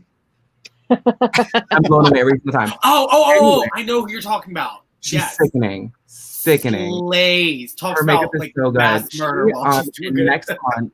In next month's Ipsy bag, she's gonna have her own palette in it, so I'm super psyched. So anyway, sorry. Go ahead. Put her like stuff in the comments. I want to look her up. I'll message you. Yeah, Awesome. Check her out. Yeah, I've slowly, I have all of my Jeffree Star stuff, and like we said, it's expensive, so I'm not just gonna throw it out. I'm gonna utilize it. I'm still struggling with the Bloodlust palette. I don't know what I'm doing wrong. I think it's it's bad. Yeah, the colors are so soft, and I don't do soft very well. But that's why I'm loving, like, I love Juvia's Place. Anastasia and our woo girl Jasmine turned me onto them. The festival palette, and I absolutely love it. I've also been hooked on the Lip Bar, another Black-owned company. I got one of their bronzer palettes for a lot of my contours. They're nice. They're soft. They're everything. Let's go to the cheek that's actually out in the open. Better. But, you You better show us that cheek. Exactly. And their lip colors are amazing. So I love them. And I just, one of my favorite palette, it's actually by Urban Decay. It was called the Electric Palette. Yes. I think every drag queen was issued it 5 years ago. It was that's the very first palette I ever bought for drag. Yep, Same. I love that palette. I still have it in my makeup kit. My makeup kit's right down here for those who can't understand where I'm gesturing. Because I'm legitimately in my drag closet. But yeah, like I loved that palette because it was super high pigmented. It was like my favorite color was the color of my lips, just because I want to be seen from space. Anastasia? Yeah. I really only use Juvia's Place now at this point in time for eyeshadows. I also use an organized company called Black Opal, which is another smaller business. I've heard of them. I love Black Opal. Their cream sticks. I use 3 different cream sticks with them. I'll never go anywhere else. Now, of course, I use Ben Nye, for my powders and such. And I also use cheaper things like NYX, because NYX has the big fat super marker, and I use that for my eyeliner. But you know what? I'm telling whole lies, because my eyebrows, I normally either do like Anastasia Beverly Hills, but that's dried out right now. So I'm fully using problematic Kat Von D. I'm using Kat Von D eyebrows. She's no longer part of the brand. She doesn't associate. It's okay. Oh, she got kicked out. She's done. Hired from her own company. Thank God. Thank God. But yeah, love that very much eyeliner. Juvia's Place. Yes. Yeah. So I found a couple pictures that I wanted to chat about. Oh Lord. Yeah. I stalked everyone's Facebook. I'm not That's ready. what I do. Katie, what did you do on me? Did you do the 5-year challenge? Katie, I didn't get any of the two of you, but I did find. I want to talk about this, and I'm going to ask Slayer God. to describe this picture. Just describe it for the audience. That's all you have to do. Okay. The most beautiful man I've ever seen. That's my boyfriend. Aww. I love him. Was I lying? Doesn't he look a little bit like Taylor Lautner? A bit. I can see it. He cute. Yep. I love that. Aww. Now, Volkey, Okay, calm down. Ann. describe. Dogs. Volkey, I would like you to describe this picture. Yeah. Oh my Yes. God. This is my I love to do cosplay as well. This was my Professor McGonagall back when she was like a slutty 20-year-old trying to get her vagina wet. It's just literally the epitome of the drag that I want to give and exude, that magical stupid bitch. And I made that gown. I live for that. Oh my God. Okay, I'm going to throw this one to Anastasia because this is shady as hell. Anastasia, would you describe this picture? Girl. Oh my God! I ain't got no comment. Look, me in the mullet. Look at Ariel down there. Listen, this is right after I stepped on Calorie Kardashian's robe that she borrowed and completely destroyed it on accident. And so, Yep. and then I was outside doing a kid reading, a drag reading, and they were like, "Oh my gosh!" Whenever I came inside, "Oh my gosh, Anastasia, you missed the photo." It's like, what photo? Yep. They didn't even tell me. So I don't have a picture with any. The only drag race queen that I have a picture with is whenever I'm busted looking with Latrice Royale. I was like 6 months into drag. I could have gotten a picture with Khloe Kardashian. Yeah. They messed up. They messed up. I found that picture and I was Girl. like, Anastasia, that's right. You were outside doing the thing. And we were like, wait, we can't do this without her. And as soon as we were done that day, we were all like, nope, done, sweating. Girl. After performing on that concrete and hardtop, no, ma'am. Yeah. Yes. When Asia and I we went to Texas Roadhouse right afterwards, ate the bread, took the rest of it back to the hotel room, cocoon for 12 hours. Literally. Yeah. And I'm watching American Horror Story at like midnight. She thinks I'm getting my back blown out because it's a sex scene. I was like, girl, I didn't get no trade. What do you mean? There's no trade here, girl. There's no trade. There were a few of the wait staff from Texas Roadhouse giving us the looks because Not the wait we are staff. the girls. We are the girls. Wow. I also didn't know people threw peanuts shells on the ground, and I almost yelled. Yeah. My OCD is like, I gotta People smoke gotta that. work and clean that shit up. What are you doing? So we have another question from Instagram, and I'm actually going to tie this together with one of the questions in the chat right now. We got a question or a topic that we want to discuss: gays' prejudice against the transgender community. And I'm going to tie this in. My husband, Derek, actually, this is something that happened today. Not really a drag-related question, but I am a huge fan of Pose on FX and would like to ask your thoughts on the Emmys snubbing of the entire cast. In past years, they have awarded Billy Porter, but that is all. Also, do you find that the show somewhat problematic because of its casting of trans women who are typically considered passable? Do you think it is worth overlooking this in order to have any trans representation at all? Now, I understand Billy Porter was nominated again this year, but nobody else from Pose was nominated for any categories. And I'm going to start with Anastasia. What do you think about that? Yeah, I think it's really messed up because the thing is, the story doesn't just revolve around Billy Porter, does it? I mean, he plays a very huge role, but we don't fall in love with him. We fall in love with people like Elektra. We fall in love with people like her daughters, with her sons. With the house, we fall in love with the different houses, and that's really what we're there for. The show wouldn't be anything if we were just talking about Billy Porter, would it? So it's frustrating because, and to the second part of that question, passable or not, trans individuals don't work in the Hollywood, period, point blank.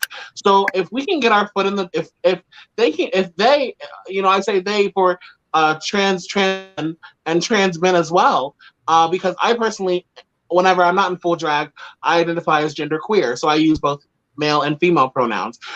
So if trans women can get their foot in the door by these amazing actresses or these amazing actresses like those on Pose, I'm not going to say a thing about their passability or whatever have you. And as well as that, it's really no one's business to know whether or not someone's passing or not. It's problematic because I think the show is not for individuals who are Caucasian. I swear to God, I did not turn her off. No. Are you kidding me? All right, we're just going to keep going on. Hopefully Anastasia will come back. Wow, that was a really awkward spot to leave off on. But yeah, to echo what Anastasia was saying, I agree. Oh, there she is. They got me, gal. You said Caucasian, they said. You know it. Bitch. But yeah, the show is not really for the audience of the Emmys, really. Right. Those who watch the Emmys are not really the ones who are going to go and watch Pose or understand what it's all about. Yeah. I love that show. Like, it is a glimpse into a world that I didn't know existed a number of years ago. I met a couple of girls from the ballroom scene. I love them.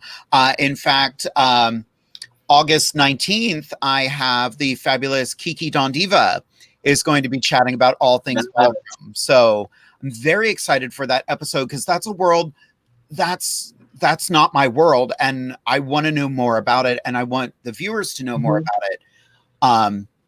The girls being on the show being passable, like Anastasia was saying, it's a foot in the door. I adore the fact that India Moore identifies as non-binary, and they that would be interesting if they were nominated. Do you nominate them for the female award or the male award? Are they the supporting actor or actress? So I think this is a time where we have to start reevaluating things like that. I always start the show saying, hello there, kids, because kids is a non-binary term. Plus, you say that to a bunch of old folks that you have made a friend for life because they're like, oh, she called us kids. That's so cute. I do it at work all the time. I like to use those non-binary introductions. Well, I think the biggest thing is, maybe that's the reason why they are not nominating anyone who is, trans-identifying, because they're unsure. Well, is it going to be offensive if I say that they're best actor? Is it going to be offensive if I say best actress? And maybe they're just avoiding the entire topic. But the problem is, people need to live in the uncomfortability of it all. Live in that, because the thing is, queer individuals live in that uncomfortability 24/7. Black individuals live in that uncomfortability 24/7, and POC included as well. We're always uncomfortable. Just because it's not comfortable for you for the 5 minutes that you have to watch them go up and accept their speech, you're going to snub them, the entire cast? Right. Except for the token yes, gay man of the show. Yeah. Which I think that Billy Porter also identifies as non-binary as well. Oh, fabulous. I'm not 100% sure, but it's just frustrating. Yeah. Slayer, anything to add? I think you guys touched on pretty much everything that I was going to say. I did want to say that Sean, my boyfriend, and I were actually having this conversation maybe a week ago about how, and I'm going to be very cautious with what I say. When you see a new movie coming out and it's about a trans person, when they just cast a cis actor, it goes back to what Anastasia was saying, that in Hollywood, there's no representation. There are not people that are going to be hired because they need to make money. It's all about money. It is. At the end of the day, it's all about money. And it's really sad to see. I would love if they would get actual people for those roles. But the way that our society works, like, it's not made for that. It's not made to have artists and minorities represented properly. Well, but the same thing goes for, really quickly, just to touch base with that, Halle Berry, let's call her out. She was the one who said that she was going to play a trans role. And it's like, girl, what are you doing? Right. I understand you ain't been on the block for a minute or two, but no, this is not your role, girl. Right. And along with that, there was just that whole big old thing with, what's her name? I can't remember her name, but she was an actress, and she's a Caucasian actress, and she was going to play an Asian role. Scarlett Johansson. Yes. There you go. Yep. Since are there no Asian actresses? Right. Well, and I'm going to out myself a little bit right now, just because when I was in college, one of the things we learned in our makeup class was changing your ethnicity. So for the longest time, I thought that's what actors did. So there are characters I have played. I have played Asian characters for years. Now, in retrospect, I look back and I go, oh, God, why? Why did I do that? I feel guilty about it. And, I've put a stop to playing. I've learned. And that's the thing. Exactly. And that's why I get a little weird about cancel culture. It's how the person recovers from it and then uses their voice in a positive manner. Absolutely. I've been so embarrassed by the fact that, like, I didn't think I was going to talk about it here on the show, but there it is. I've been part of the problem. And, the company I work for, we finally have one person of color in our company, and he now plays the Asian character for some reason that none of us quite understand. But, we've been requesting, please don't do that show anymore. Unless you're going to hire Asian actors to play those characters, please stop doing the show or rewrite it so that we fit the correct narrative. Well, I think the biggest thing is it's easy for people to play off of stereotypes, because stereotypes and things that are like stigma related often makes people uncomfortable. And what do people do when they're uncomfortable? They try and laugh the situation off. So it's easy to try and say, oh, well, it's funny because people are laughing about it. And that normalizes that this topic is okay to laugh about. But I am just on I'm like on a warpath to say that everyone is trying to commit genocide against everybody. And I keep posting the 10 steps toward genocide under everybody's post on Facebook, and I'm like, sounds like you want to commit genocide. and then I turn notifications off. You're that girl. I know you are. Volkey, did you have anything to add to that? I would like to say that Pose is an amazing show, and I'm so glad that we live in the time where it is mainstream television. And although I do agree, like MJ Rodriguez, who plays Blanca, Dominique, who plays Elektra, they more than deserve these Emmy nominations. But at the same time, I agree. The foot in the door is such an amazing part of progress, and I'm glad to see that it's happening. But I mean, our girls need to get some awards. Yes, exactly. Because they are amazing actresses. I love that there's a petition going around to have Dominique Jackson play Storm in the next episode. Yes, ma'am. Yes, ma'am. Yes. She's so right for it. I would love that. Well, but you know what? This is no different from what's going on for individuals who are cisgender women, I'll say, because we have the one actress who plays in The Help. She plays in girl. I'm flubbing my lines. I'm sorry. Who is that? What was that actress's name? 2 days ago, girl. What is wrong? She plays in The Help, and she is.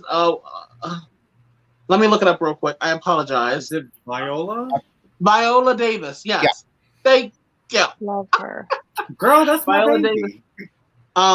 And so Viola Davis just made a. She was on an interview and she was like, "I'm told that I am on the same acting level and I have the same chops as Meryl Streep, but I don't get paid the same as her. I don't get recognized the same as her. I don't get awards like she does. But I am recognized and told by individuals who are Caucasian, who are Black, who are Hispanic, et cetera, all the way up the board. Some of the people who are paying for the actors to come in. Oh, you're just like Meryl Streep. So why am I not getting recognized? Why am I not getting paid?" Hello. The thing. I love her.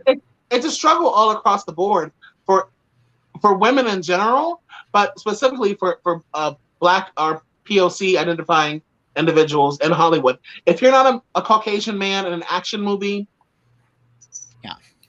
can I piggyback off of that? Go for it. It breaks my heart that Janet Jackson was blamed for Justin Timberlake's mistake.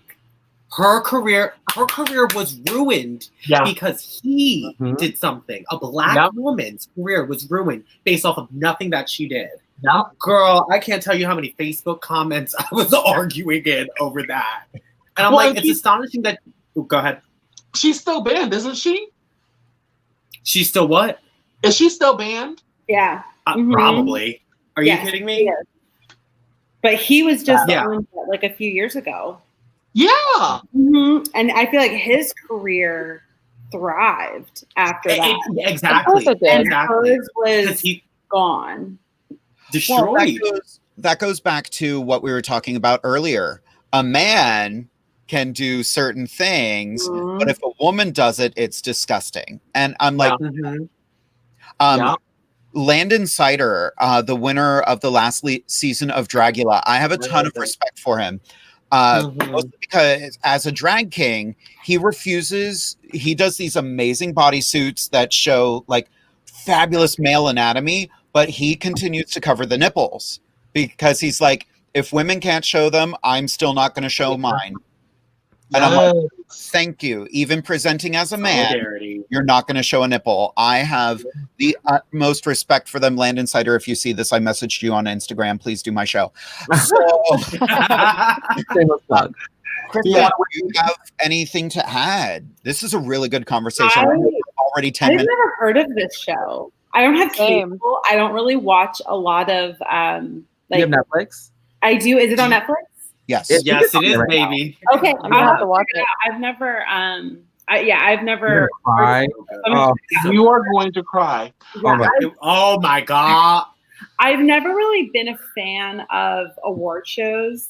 Like I like the next day I'll YouTube like the performances.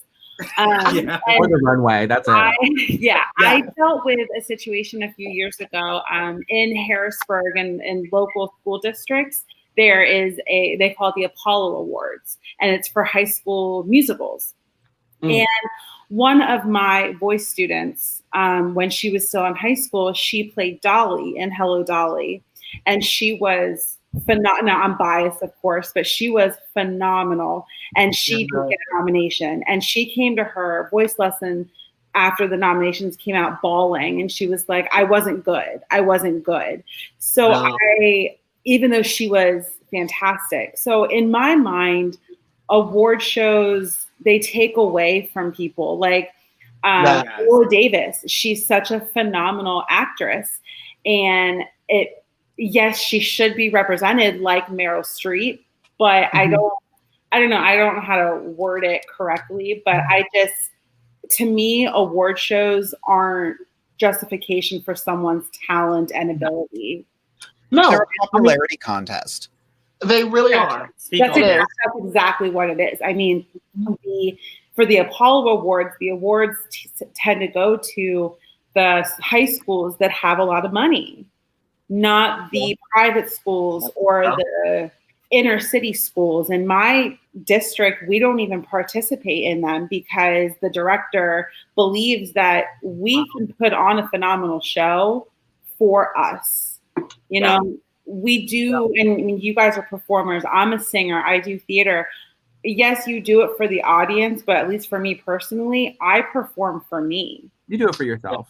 Yeah, and that's where when I'm singing or even when I'm teaching, that's when I feel most like myself, because I'm very much an introvert when I'm teaching or performing. So I don't like award shows because I feel like it takes away from the ability of the people who weren't recognized.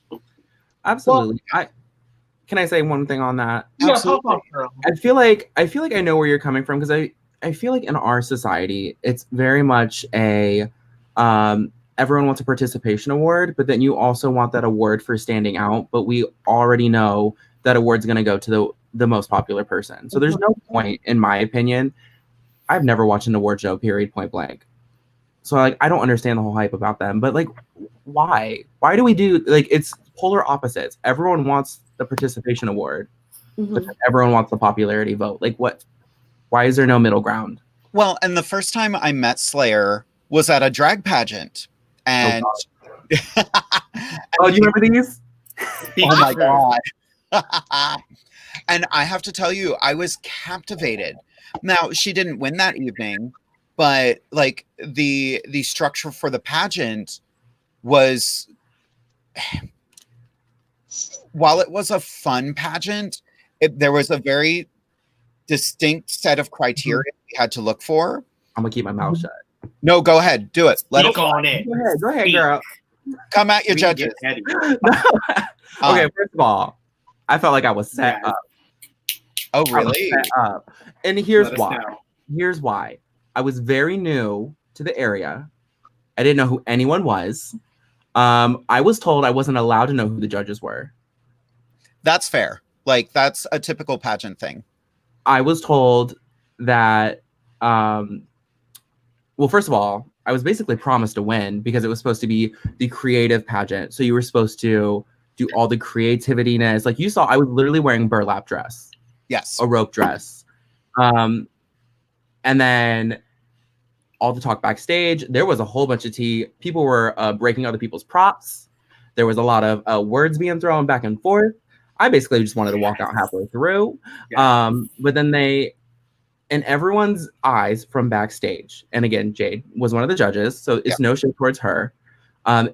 It felt like we were put into this pageant for creativity, and then they awarded it to a pageant queen. Yeah. But it was literally advertised as almost like a club kid creative style pageant. Yep. So it's like, it's another one of those situations like, why are we awarding this when we know this person has these amazing, beautiful pageant costumes? Yeah. And you told everyone to come in like some dollar store made dress. And it was really tricky. The setup. Yeah. It was difficult to judge. and I struggled that whole night, like, and not to take away from the girl who won, because she was stunning. amazing. She's beautiful. She's a sweetheart.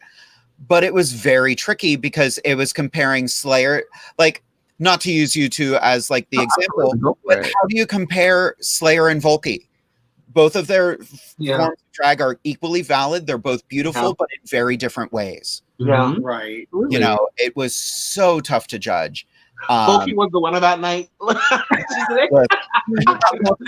I'm not saying y'all lost for a good reason, but you weren't going to beat this cookie cookie. I stuck the judges. I'm gonna show you why they call me Slayer. Hold on. Come on, baby. Show me your talent. So much. But yeah, it was a really tricky night. And that's the thing about pageantry. Fancy and I have talked about the fact that the first time we really got to know each other, we were competing against each other in a pageant. And, we had so much fun backstage. And like, we have become super good friends. Like, her and I usually video chat at least once a week. But, that night I destroyed her. I would like to she came in third place that night. And yeah, it was the way the pageant went. But like, what I put together was what that venue wanted. The first time I competed for a pageant, I was going up against girls who brought in set pieces and props and backup dancers. Wow. I had a chair. Wow. And I performed with a chair. And and it's all up to the interpretation. I forgot what we were talking about. Honestly, we've gotten so off the rails. Sorry, that's my fault. I don't know where she is anymore. The rigged pageant. Wait, can I ask really quickly? Can y'all all sip from your Starbucks cups real quick, please? Can we get a sponsorship, Starbucks, please? If not, we will go to Dunkin' Donuts. Period. Mine's not from Starbucks. Yours isn't from Starbucks? Nope. I don't drink coffee, so I don't have a Starbucks cup. I have iced tea. But yeah, I do want to go over one more question. Does anybody need to get going? Because we are now almost 20 minutes over our time, but I am enjoying this. I'm good. Excellent. I have one more question for everyone, but specifically Anastasia and Volkey. Do you think it is possible for celebrities and other public figures to redeem themselves after past offenses pertaining to racism? Recent examples of this off the top of my head are YouTuber Shane Dawson, makeup mogul Jeffree Star, NASCAR race car driver Kyle Larson. So Volkey, I'm going to throw that to you first. I believe that there's always a chance for redemption as long as you lean, like, working towards changing how you act towards whatever demographic that you act racist towards. Do I believe that a lot of the people named specifically, like oh my God, I hate saying their names, Shane Dawson and Jeffree Star, I don't believe those are people that are going to be able to redeem themselves, because it's been continuous and situation after situation, after apology, after situation, after apology. But if you say something even unintentionally racist, but still offensive, educate yourself on why it was offensive, work towards donating towards the people that you offended, just so you can do something besides just stand there and say, oh, well, I'm never going to do it again. You have to take the steps. There's always going to be a chance for redemption as long as you truly mean that you are sorry and that you are willing to work towards bettering yourself. But if you're just apologizing or just trying to get it over with because you want to keep making videos or keep making money, we see right through that. And it breaks my heart, because I am for cancel culture and against cancel culture, because sometimes it's worthwhile and sometimes the people just need to be shot off the face of the earth. But I mean, it all depends on the individual and the sincerity and their steps towards educating themselves, working with the community, and just understanding how or why they hurt someone. Yeah. Since it was directed to her, Anastasia, anything to add? Yeah, I hold a grudge, bitch. So, I will never eat Chick-fil-A. Oh, baby. Agreed. I will never in my life, I was seeing the things about. I finally got, after years of saying I would never get Jeffree Star, I finally came to see what his products were like. I got one set of products from him, and it was, I keep on flashing it. It was the Equality pop palette, lip thing. And the only reason why I got this was because, number one, I wanted to try it out because everybody's hyping the fuck up. But number two, a portion of the profits went to I believe it was Trevor's Project, or it was an LGBTQ affirming organization. So right. I hold a grudge. And seeing the stuff that Shane Dawson has been putting out in the past, and I used to love Shanna Malcolm, who was a really good friend of his with Shane Dawson. I pulled away from her. There are things that we do in this world that we're like, that is hilarious in the moment.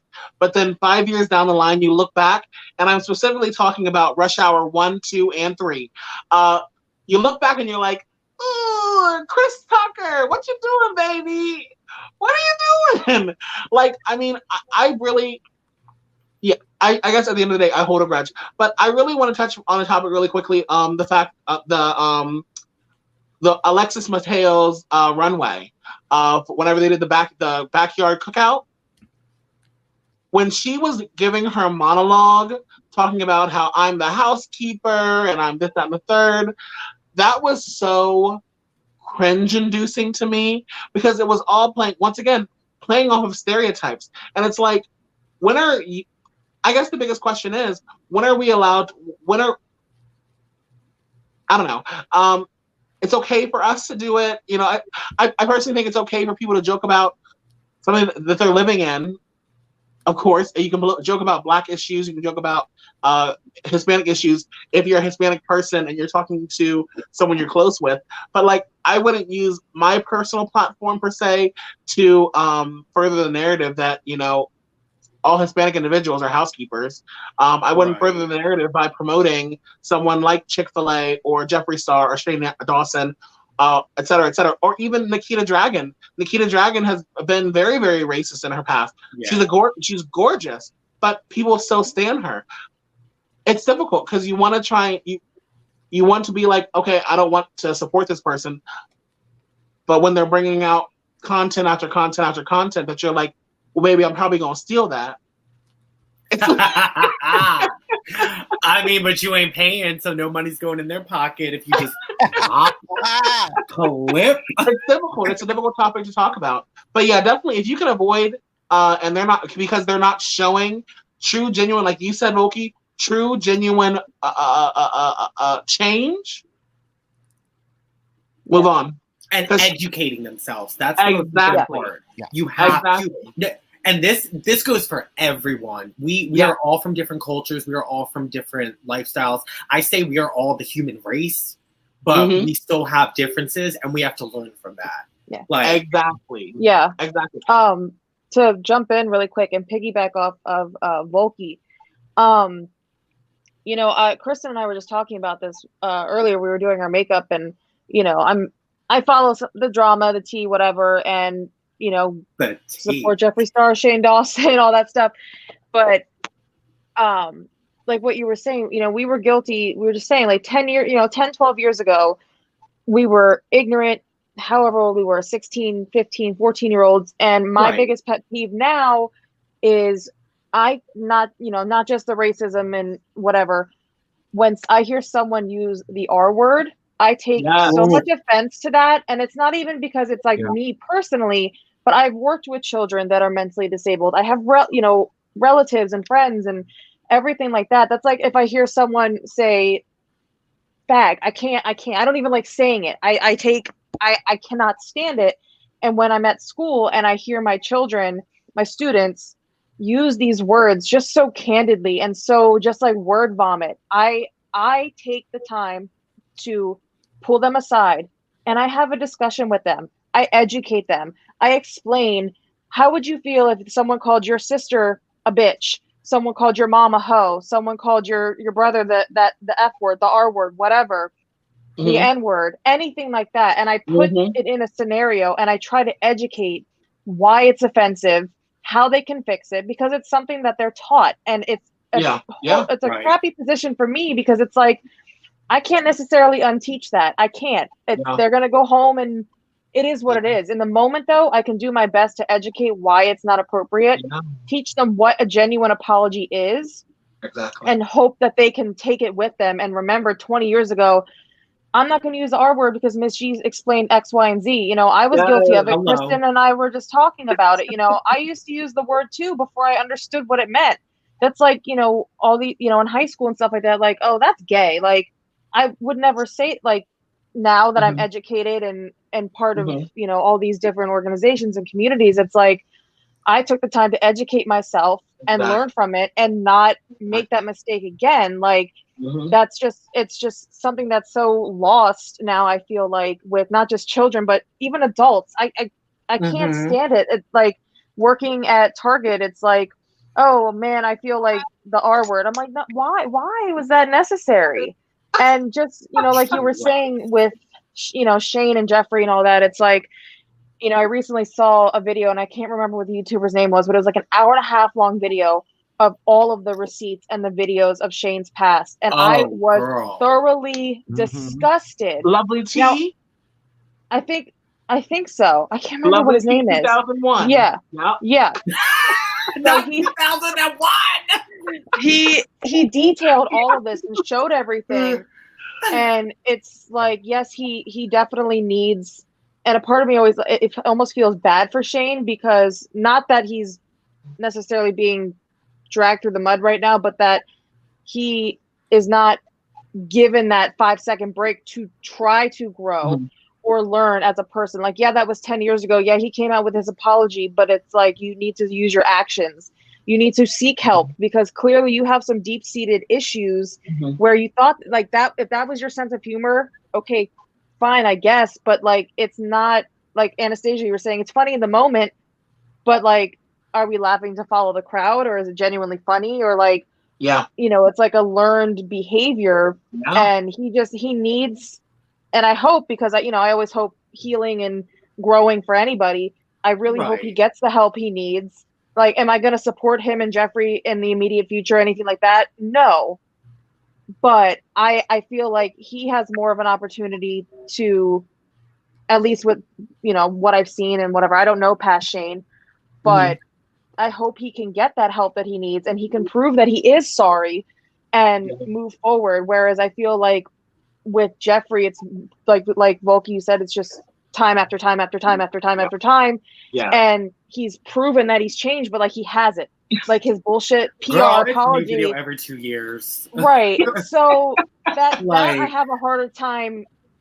I mean, he doesn't need to apologize to me. I'm not I'm not the dynamic that he needs to say the apology to. So I don't, you know, I'm not obligated to forgive him. But you know, Shane, I hope I'm more on his side, if you will. I'm not, but rooting for him to find the help that he needs. Whereas I feel like Jeffrey's kind of like, he's stuck in his ways.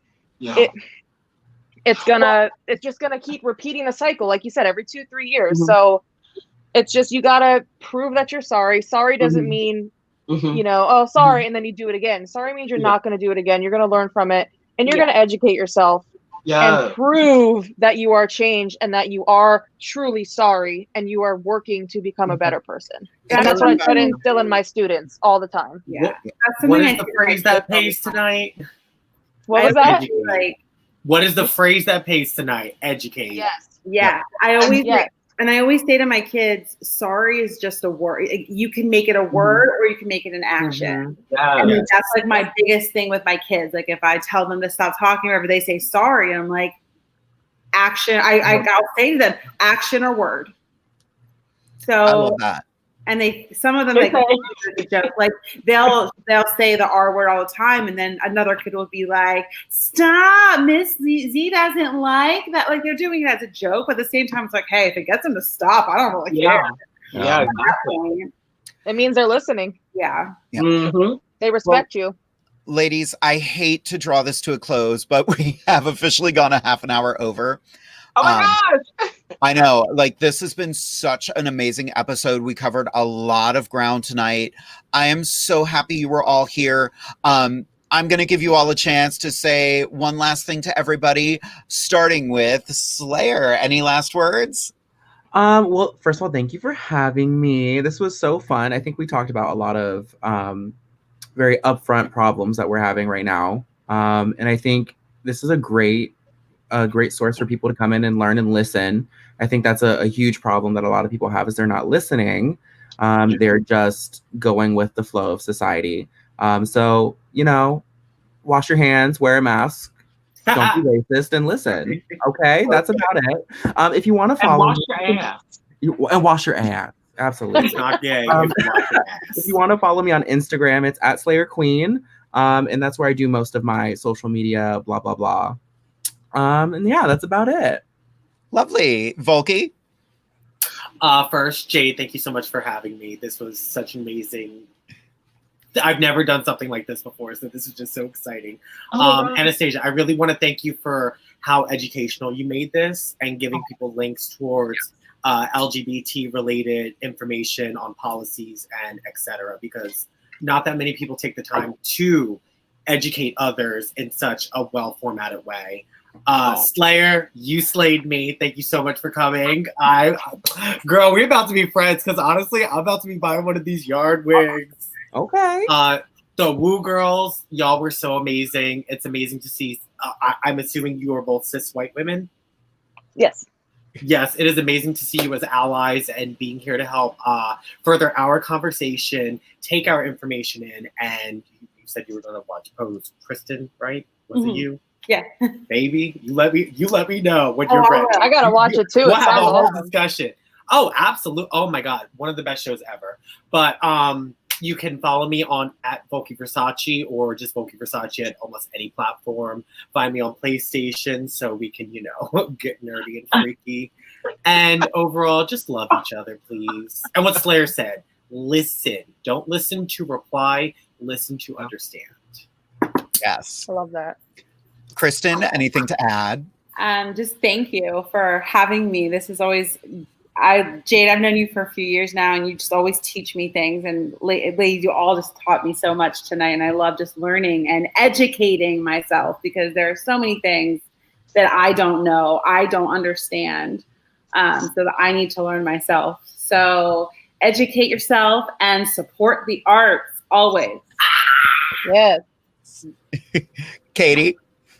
Thank you for having me. This was so much fun. I've literally been crossing off my days on the calendar. So I had an excuse to do makeup and hang out. But no, this was so much fun. I felt like the conversation was very educational. That's the theme of the night. And stay in school, wash your hands, support the arts, and your ass. Yeah, and just educate yourself. Actions speak louder than words. So always do things to better yourself every day. Amazing. Anastasia? Wash your ass. Wash your ass. I gotta go. That was it. That was the show. But in all seriousness, thank y'all so much for coming in here. It's always so much fun to be able to pop on here for an hour and a half, 2 hours. And being able to chill with you all. I've done more drag during quarantine than I was doing, during regular time. So this is so much fun. One really quick plug that I wanted to do really quickly. It's not something that really profits me or our town, our state here in Pennsylvania, but there is an organization called Trinity Haven Indie, which is located in Indiana, and they are the Indiana's first residential LGBTQ plus transitional housing for queer youth ages 18 to 21. We know that queer youth are often 42% of homeless, the homeless population. 42% of the homeless youth population. Queer youth truly need transitional housing opportunities for them because they're being kicked out of their homes for just being gay. So if you are able to, feel free to look up shop.hotelltangowhiskey.com, and they are currently selling bottles of Pride, vodka, and a portion of the profits go to fund Trinity Haven Indie. So go out there, and it was because we don't have any place like that here in Pennsylvania yet. Please feel free to go out and follow and purchase vodka for Trinity Haven Indie on Facebook. Can you share that on the Inside the Drag Closet page? Yes, of course. Awesome. Thank you, sis. I want to thank everybody for being here. I have had such a fun time tonight. I talked about it. I outed myself. I've been problematic, and, I have been taking those steps to educate myself, to be better about it. It's all about, like we said, sorry is just a word. You have to give action. And, I'm using this platform to elevate other voices. And, it's kind of been interesting. Most of the show, I just sit back and press a lot of buttons over on the side.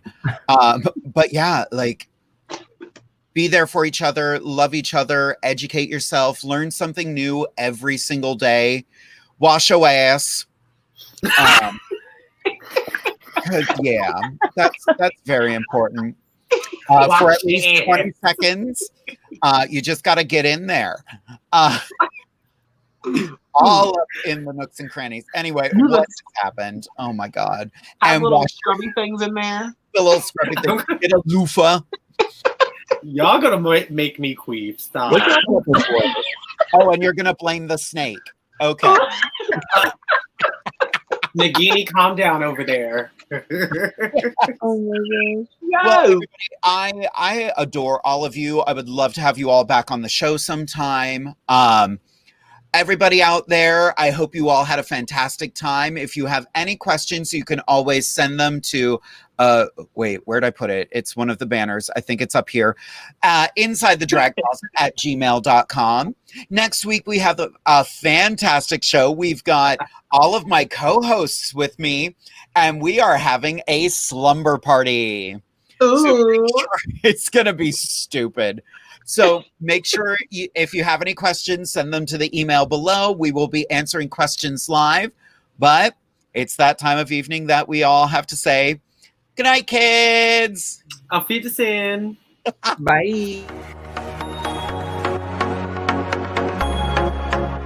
Thank you for joining us here at Inside the Drag Closet with Jade and her fabulous team and special guests.